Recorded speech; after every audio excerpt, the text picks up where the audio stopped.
Hoje é o Dia Nacional da Visibilidade Trans. Em São Luís foi aberta a Semana Estadual da Visibilidade Trans 2024, que vai até o dia 5 de fevereiro. Empregabilidade e reconhecimento trans e travesti é o principal assunto a ser discutido.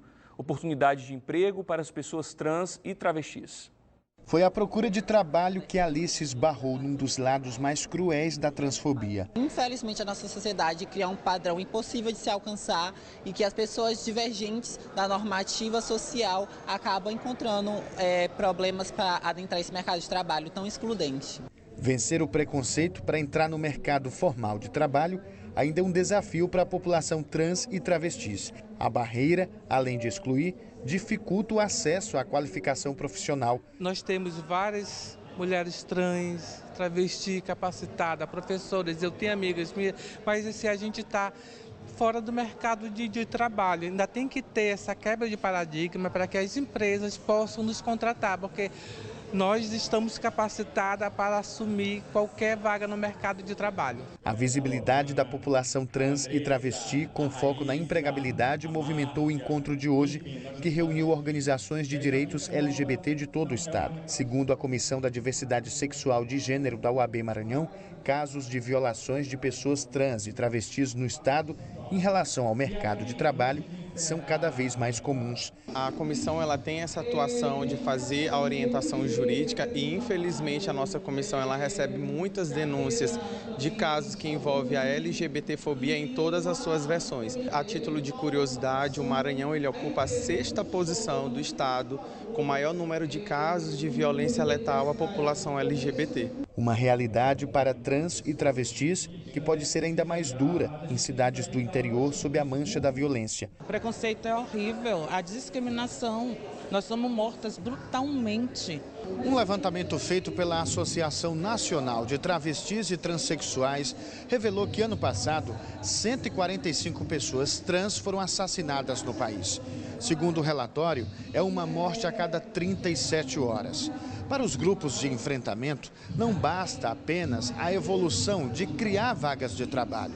As pessoas e o ambiente que lá estão também precisam acompanhar esse movimento. Mesmo que você coloque uma pessoa trans, se você não faça o acolhimento, faça a capacitação, faça o direcionamento, as empresas elas não vão conseguir se adaptar da forma como tem que se adaptar. Porque, ora, se você tem uma pessoa trans e a outra pessoa que está lá dentro da empresa não consegue entender o que é o nome social, como chamar a outra pessoa, enfim, no tratamento de acordo com o gênero de identificação da pessoa, isso vai incorrer em outras violações. Ainda sobre a visibilidade trans e os casos de violência contra as pessoas trans no Maranhão, a gente fala ao vivo com a Rafaela Braga. Oi, Rafa, boa tarde. Quais são as informações dessa realidade aqui no nosso estado? Boa tarde, Davi, todo mundo que está acompanhando o JM1. A gente viu aí alguns dados nacionais, né? A gente tem também dados internacionais que colocam o Brasil sempre ali no topo da lista de países onde há mais violência contra pessoas trans e travestis. A gente vai conversar com a Lohana Pausini, ela é secretária de Comunicação e Articulação Política da Associação Maranhense de Pessoas Trans e Travestis. Boa tarde, Lohana. A gente está aqui num seminário, né? A gente está no evento que a gente acabou de mostrar aí na reportagem sobre empregabilidade, né? Parece avançar, né, a discussão sobre a inclusão de pessoas trans e travestis na sociedade, mas esses números seguem aí alarmantes, parece que não há evolução. Por que é isso? Onde está sendo a falha? Vocês que estão no movimento, onde é que vocês veem que a gente precisa melhorar? Olha, como você falou, os dados ainda continuam gritantes contra a população trans e travesti. O Brasil continua sendo, infelizmente, o país que mais mata, mais nos violenta pessoas trans no mundo. Mas existe uma contradição muito grande. É o país que mais consome pornografia trans, por exemplo. Então, estratégias são precisas para que possam promover a nossa inserção na sociedade, porque nós continuamos às margens em alguns aspectos.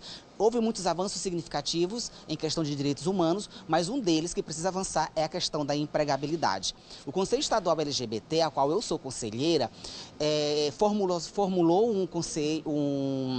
um plano de empregabilidade que foi remetido para o governo do estado por meio da Secretaria Estadual de Trabalho e Economia Solidária. Ali prevê, por exemplo, a contratação de pessoas trans para atuarem nas empresas que têm contrato com o governo do Estado. São estratégias que nós estamos tentando criar, a prever, portanto, cotas para que possam promover a inserção. Porque é preciso que o poder público entenda que a comunidade LGBT, sobretudo a comunidade trans, é uma minoria e a tendência dessas minorias é ser esmagada pelas maiorias, vamos assim dizer, pela classe dominante que é cis heteronormativa.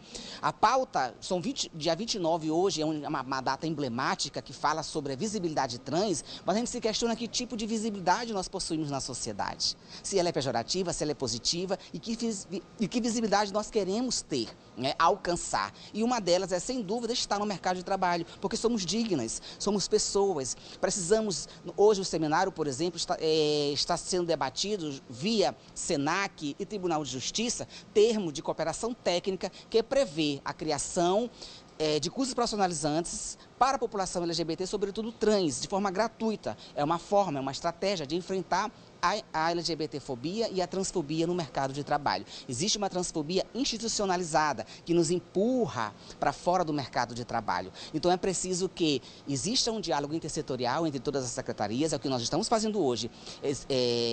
Eventos como esses é de suma importância, de seminários, porque nós convidamos o poder público para dialogar conosco, para encontrar estratégias, as estratégias estão sendo firmadas, graças a Deus, que promovam a inserção de pessoas trans no mercado de trabalho, porque também é uma forma de combater a transfobia.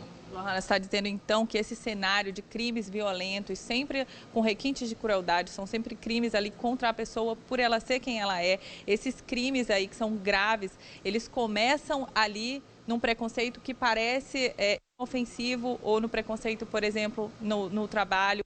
Então, a razão desses crimes mais graves está ali no início, num preconceito pequeno? Sem dúvida, a intolerância é muito grande, porque infelizmente a nossa sociedade ela foi forjada no viés do machismo, do patriarcado, da LGBTfobia, do racismo. Nós temos essa herança, essa mácula, infelizmente. E nós somos atacadas por sermos quem somos, porque somos diferentes. A diversidade, infelizmente, ela não é festejada nesse país, seja por questões étnicas, culturais, orientações sexuais e identidade de gênero. É preciso, portanto, que se encontre estratégias de enfrentamento a essas violências. Nós estamos à mercê de algumas violências, mas temos avanços, sim, significativos a nível nacional, a nível estadual. É importante lembrar que o movimento está se articulando por meio de outras instâncias, como os conselhos estão aí para pressionar o governo do Estado, as outras esferas de poder público via judiciário, Ministério Público, todo mundo unindo forças para enfrentar a LGBTfobia. Porque nós acreditamos, por exemplo, claro, que ela nunca vai acabar. Nós temos essa herança, mas nós não podemos ficar à mercê. É preciso combater, né, Lohana? Sem dúvida. Obrigada pela entrevista. Está aí chamado para a sociedade, população, todos nós participarmos do combate à LGBTfobia, à transfobia. Começa num preconceito pequeno e termina ali em violências muito graves. É papel de toda a sociedade. Davi e Thaís. Rafa, obrigada pelas suas informações. É exatamente isso. E o emprego no meio disso tudo, ele é só o pontapé inicial. Claro, muito importante, porque o trabalho nos dignifica, ele é básico, todo mundo precisa e ele tem que ser mesmo o carro-chefe nisso tudo para que essa população tenha respeito.